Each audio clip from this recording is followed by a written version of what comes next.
everyone. Welcome back to the Concussion Discussions series brought to you by Integrated Brain Centers. I am your host, Amy Zellmer from Faces of TBI, and today I'm here talking with Dr. Kyle Diagle from Ultimate Performance Chiro and Rehab, and we're going to be talking today all about developmental delays, early childhood concussions, and primitive reflexes. So super excited to have you here. What a cool topic today. Yeah, thank you, Dr. Amy. Yeah, so really thrilled to have you here. And this is really a topic I don't know a lot about. So I'm really excited to have you here sharing this.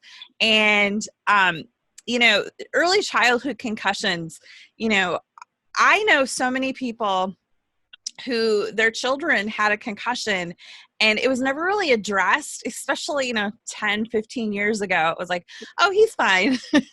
There's no concussion. And then, as they get older, they start having, learning disabilities in school or behavioral problems. And oftentimes they don't even think back to that concussion. And that's probably the root of the whole problem, right? So I'm really excited to dive a little deeper into this. And, talking about primitive reflexes and what that is, and how we can help these people even 5-10 years later. Yeah, a lot of times, I kind of work all over the place. I've been in the Middle East, and I see a lot of kids once we start doing testing that they've been diagnosed with autism or cerebral palsy, or even some of these kids with behavior issues like ADD or ADHD.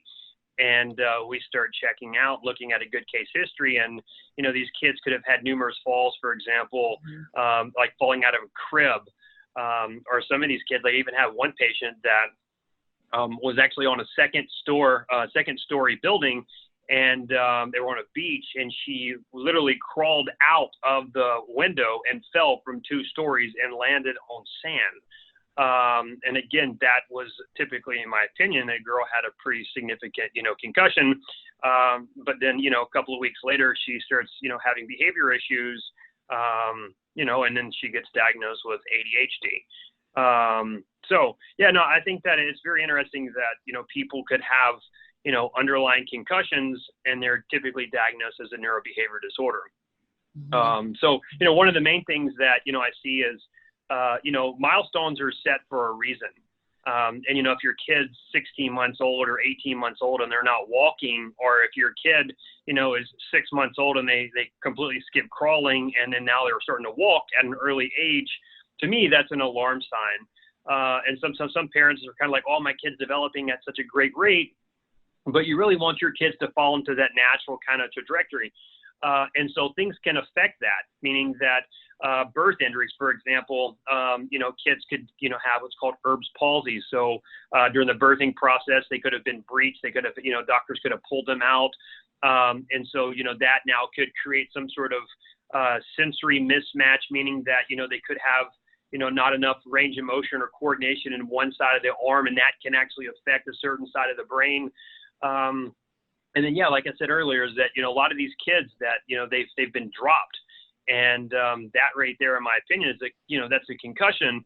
It's just kind of, it's not really just kind of walk it off, or this kid has had a little knock on the head, is that, that literally that kid's vestibular system, meaning that the little canals in the ear that control your equilibrium and the calibration, the smooth of your eyes, can have an issue. And I see kids all the time that'll have like a deviation in their eye.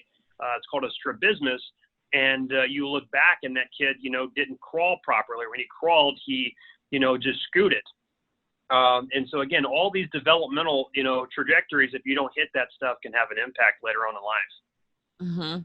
Yeah. And, let's talk a little bit about kids who have possibly had a concussion. Maybe the parents realized it or didn't realize it. But then as they're school age and they start progressing and they're told they have a learning disability, but reality, they have a concussion. And so they're being treated for a learning disability, and, they're getting frustrated because, 2 very different treatments, right? Yeah. Well, and, that's kind of, for me, is like, I like to check for primitive reflexes, which, these things, for example, a primitive reflex, like there's this thing called the ATNR. And this stuff can deal with, like, coordination of the eyes, deals with kind of your vestibular system, so your equilibrium. And so I get a kid on their hands and knees, and I'll turn their head to the right and the left, and I look for the elbow to bend. And I do see that typically that can happen following a concussion. This can come back. And then also majority of the kids with learning disabilities have that. So again, a lot of these kids that have learning disabilities, they're put on some sort of drug, or even if, doing functional medicine and putting them on some sort of supplementation. But then when you start checking and saying, all right, well, how's their equilibrium? Meaning that you can literally check, how well their balance and their coordination is in certain head positions, and you'll see that's off. And so that's very common to see with a head injury. But it's also when you look at, cognitive function, for example, go to someone in a geriatric age that, the worse their balance is, typically the worse their cognition is. So for me, it's kind of like if I get someone who's got academic issues, I want to check for primitive reflexes, making sure there's nothing retained. And then I also want to check for their equilibrium. I want to check each head position and make sure that they're stable. And my opinion is that if I can improve, someone's balance, I can actually improve their cognitive function as well. So will you walk us through some of these primitive reflexes that you look for? And these aren't just in children, right? Like you'll look for these in adults with concussion as well. Correct. So I like the AT&R. So again, that's what I just mentioned. Again, the hands and knees, turn the head to the right and the left. You'll see this stuff with like vision tracking, eye movement issues. And then, there's this thing called the Palmer where you take the hand and you kind of stroke, make X's, and you look to see if you get any type of movement in the hand, or the hand will literally do this, like a grasp. That's not, supposed to be there. I see that a lot of times in geriatric patients. I see this with kids who have poor handwriting. You'll even see this stuff, a lot of kids with dyslexia. They can have that. And then also if you have a patient who has like an injury in the left side of the brain and they've actually having like some speech issues, typically this reflex is actually still present. And so you have to work on integrating that. The other one's called the rooting reflex. So if you take like a pen or a pencil or the reflex hammer and you stroke from the ear to the lip, and you'll see a contraction on the mouth. Again, that's not supposed to be there, or you'll see maybe the chin kind of move. Again, I see this a lot of times with traumatic brain injury patients that have like projectile vomiting. They're G2 fed, and then all of a sudden they're just projectile vomiting, or they have a hard time swallowing, or they're just chronically aspirating. Typically, the underlying issue, in my opinion, is looking at a rooting reflex that's still present. How you work on integrating that is, we work on vibrating the phase. We might take like a, oral stimulator. There's a thing called a Z-Vibe or Resimax. Do that. TENS pads on the face, and even working on physically trying to do facial contractions. There's also something called the Spinal Gallant. So you get on hands and knees, you stroke down the back, you'll see fidgeting. I see that in a lot of our patients with like posture issues, digestive issues, bedwetting, incontinence. So that can have a huge, impact. The other one is looking at the TLR. So what I'll do is I'll take someone and put their hands like this, and I'll tilt their head back, tilt their head forward, and you'll see them start moving back. That can have an issue with like toe walking and gait abnormalities. And let's see, what else am I looking for? Oh, and then the other one is the moral reflex, or the startle reflex, which we talked about earlier. This is the one that when you go up to a TBI patient and you notice they're very jumpy. And so, That was me. The question is they have like really bad anxiety, they'll have digestive issues, they could have panic attacks, having a hard time sometimes breathing, they can go into, large crowds and start getting like, palpitations or arrhythmias. And so there's an exercise out there, it's called the Starfish. And again, that's something that we work on doing. So yeah, we just kind of check for these primitive reflexes and see if they're there. And then, we work on integrating those things just like we do at our regular eye movements and vagal exercises and stuff like that. Mm-hmm. And, so like we were saying with the primitive reflexes, you check for them both in children as well as in adults. Are they treated the same between children and adults, or is there a difference in how you treat that? Yeah, well, I typically do the similar type of treatment. With an adult, we typically, there's kind of different levels and different exercises that we can do. And then I've also found that if you, say, for example, if you stimulate the reflex, for example, like the AT&R, when you get them on hands, you bend their elbow and it bends. I found that if you start using like visual stimulation, as well as using a laser, over the cerebellum that we can integrate that reflex quicker. And it's challenging too, because like I've seen this kid who was, you know, is an autistic kid who came for me from the UK, and he was doing primitive reflexes, and his mom's very well trained. She's a doctor, and doing primitive reflex integration. And for 10 years, he's doing exercises, and his reflex is still retained. And then we do what's called our intensive program. So he comes in, and in 2 weeks, we completely integrate all of his reflexes. And this kid was autistic. Again, he fell a couple times, you know, was dropped when he was little. And then, yeah, he was nonverbal. And again, he had all these reflexes like the Palmer reflex, the Rooting Reflex, the ATNR. And yeah, in 2 weeks, we were able to get this kid to start speaking 5-word sentences by simply integrating primitive reflexes. That's awesome. Yeah, I recently had a friend, her son, I think he was about 5, and his dad had kind of sat him up on the fence, and he was sitting there, and he fell backwards and landed on the cement, and he was actually unconscious the whole time they took him to the emergency room. By the time they got there, he was awake. The emergency doctor told them that he was fine, but to take him to his GP, you know, the next day, the GP told him he was fine, no sign of concussion. And I'm like, are you kidding me? This kid was knocked unconscious. He has a concussion. And I reached out to my friend, and I was like, just keep an eye on him as he gets older. Like if you start seeing behavioral changes or mood or, you know, learning problems. Oh, he's fine. The doctor said he's fine. And I'm just like, you know, it's so frustrating. But these are the types of things, you know, that I see happening in the early childhood, right? And they're not given a second thought. And then as that child gets, you know, into middle or elementary school, maybe middle school, and they're having a lot of difficulties, you know, it all stems back. And I have people in my group who had childhood injuries who are now in their 30s and 40s and still struggle, you know, with those injuries. And so my question is, you know, can we help them at any point? I mean, if this injury was when they were 5 and they're 45 now, you know, are there still things we can do to help them?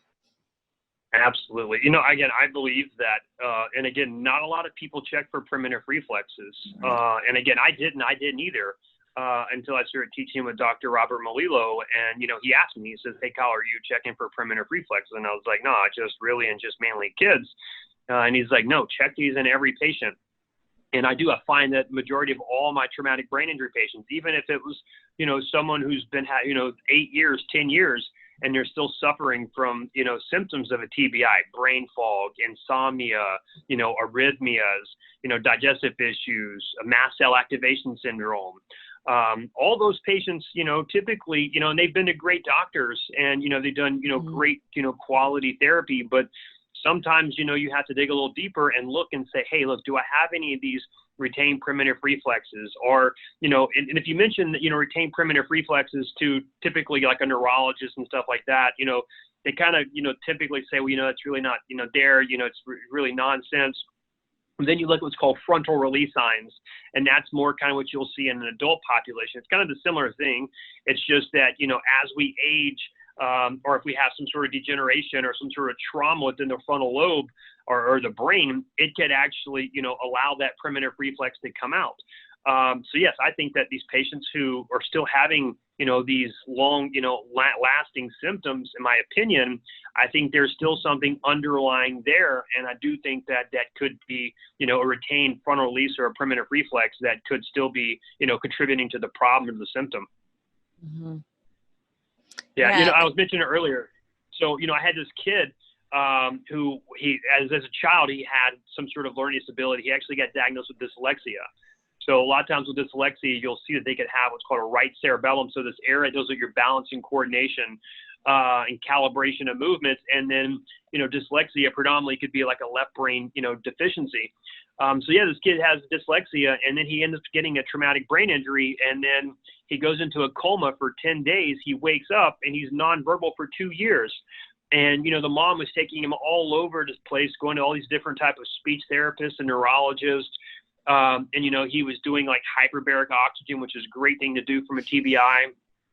You know, they did get into functional medicine, which is great, you know, sort of altering his diet and some supplementations, but he was still nonverbal. And, for me, my niche is that I check for primitive reflexes on everyone. And yeah, this kid had the palmar reflex. He had the rooting reflex. He had the ATNR reflex. And we worked on integrating those. And it was pretty awesome because, again, in about a week and a half, we were able to get this kid to start speaking. Now, this kid was nonverbal for 2 years. And started speaking following doing primitive reflex integration. That's so amazing. Let's talk a minute about ADD. And I know I was diagnosed with ADD post TBI. I was told I had TBI-induced ADD. And like, that's not actually a thing. Like, that's not a real thing. I've since learned that if you didn't have ADD before, you probably don't have ADD after, right? So what's your take on that? Because that comes up all the time in my group, that they've been diagnosed with post TBI-induced ADD. Yeah, well, I think there's a couple of things, for me, I like to look at eye movements. So looking at vertical eye movements. If someone comes and tells me and says, hey, look, I'm having ADD, they're not able to actually like focus and they can't retain information. So I typically look at vertical eye movements, and I find that typically all the time they're very sluggish. So I always tell my patients and saying, all right, well, if you're trying to remember and recall an event, what do you do with your eyes? You typically look up. And the more that you start to do that, in Parkinson's patients have a hard time looking up and they have low dopamine. So if you're typically having ADD, you're giving a stimulant, which is going to drive dopamine. So for me, it's like, hey, let's do a lot of more vertical eye movements to help out with your cognitive function. Again, too, when you look at, brainstem injuries, if the midbrain actually has some sort of trauma or some sort of injury to that area, which most, a lot of TBIs actually have some damage to that area, or at least some sort of insult, that can affect your dopamine production. So then the question is okay, well, if that affects that, could you have an issue with your vagus nerve, which is a nerve that comes out of the brainstem? And that's going to help with, your intestines on your nutrient absorption and all that. You can get like, intestinal permeability or leaky gut issues. So now you're not absorbing, tyrosine and stuff like that to help out iron to help produce dopamine. So, I think that, a TBI can have an impact on certain mechanisms, but again, I would go back and looking at nutritional deficiencies, looking at, different dopamine pathways to see if that's it. Checking out your vertical eye movements, making sure that those things are smooth and accurate and fast and rapid and symmetrical. And then again, too, for me is that if I'm having someone with like an attention deficit issue, where they're having issues with focusing and stuff, we typically try to do a little bit more, stimulation to the left side of the brain. That might be using certain colors or visual or sound, or specific exercises on, maybe the right side of the body. And then again, I'll even put someone checking their balance out, making sure that their balance, their coordination, their vestibular system is symmetrically balanced. And so it's, TBI can affect that. But again, it's always trying to find these deficits in these systems, and you'll find that these systems are altered and you have to improve those. Yeah. Yeah. So great information, Dr. Kyle Diagle. This has been a great conversation, such great information that we really haven't talked about on the series. So thank you so much for being here today and sharing with us. Yeah, well, thank you, Dr. Amy. And just a reminder that all of his contact information is below the video here. His website is uperformance.com, and you can find him on Instagram, Dr. Kyle Diagle DC. And again, all that information is below the video. And be sure to leave a comment. Let us know what you enjoyed learning today, and make sure you like and subscribe so you don't miss any of this Concussion Discussions series. So thank you everyone for watching, and I'll see you in the next episode.